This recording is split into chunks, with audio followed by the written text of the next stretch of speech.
So this map depicts 3 layers of consciousness. The lower red is the lower or subconscious, unconscious, that part of ourselves that is unknown or has been repressed, maybe from other lifetimes even, or since we were small, things that we don't really want to deal with.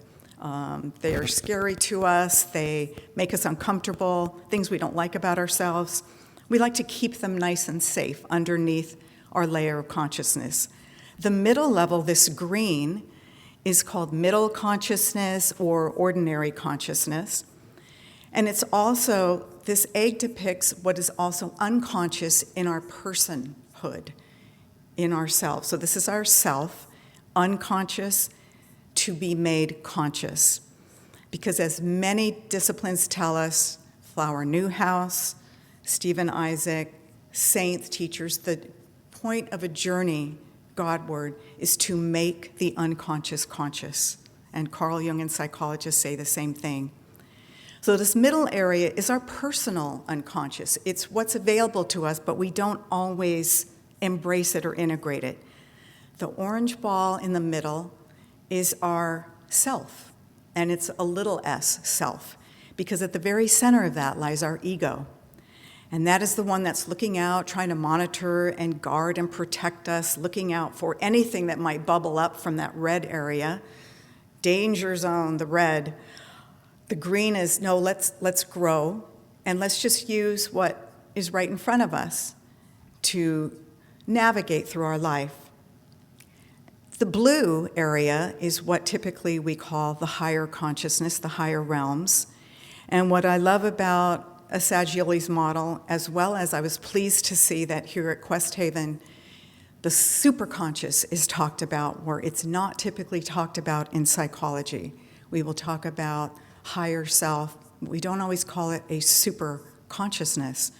You tend to think of archetypes that might be superheroes that would inhabit that realm. This is the realm of divinity. It's the realm of sacredness. It's intuition and our creativity and our knowing, and that which, you know what, can even be unconscious and unknown to ourselves. And that ego of ours can just as easily block ourselves off from our higher selves as it does from our lower. And therein lies the challenge, because we get in a comfort zone. And, well, I won't deal with the lower, I'll deal with as much as I can, but I'll keep that safe. And higher, not this lifetime, or that's too much work. That's not for me. I'm just going to stay where I am. I'm happy here, and I'll just make my little progress day by day. So the beauty of this model brings in the soul aspect, which not too many models of the human psyche do. And we know here at Questhaven it's a very important component.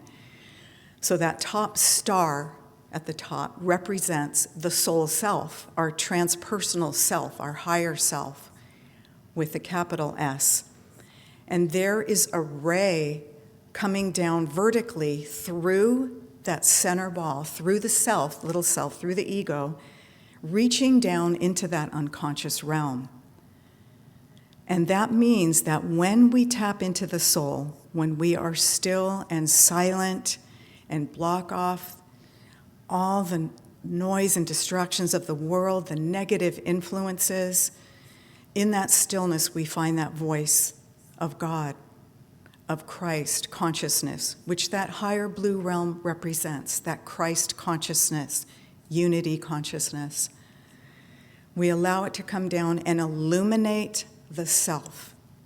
So just look at the light and imagine, as we bring in the soul, as we tap in and start activating these impressions, these hidden archetypes that come in that are from the soul, the self becomes illuminated and the soul takes over.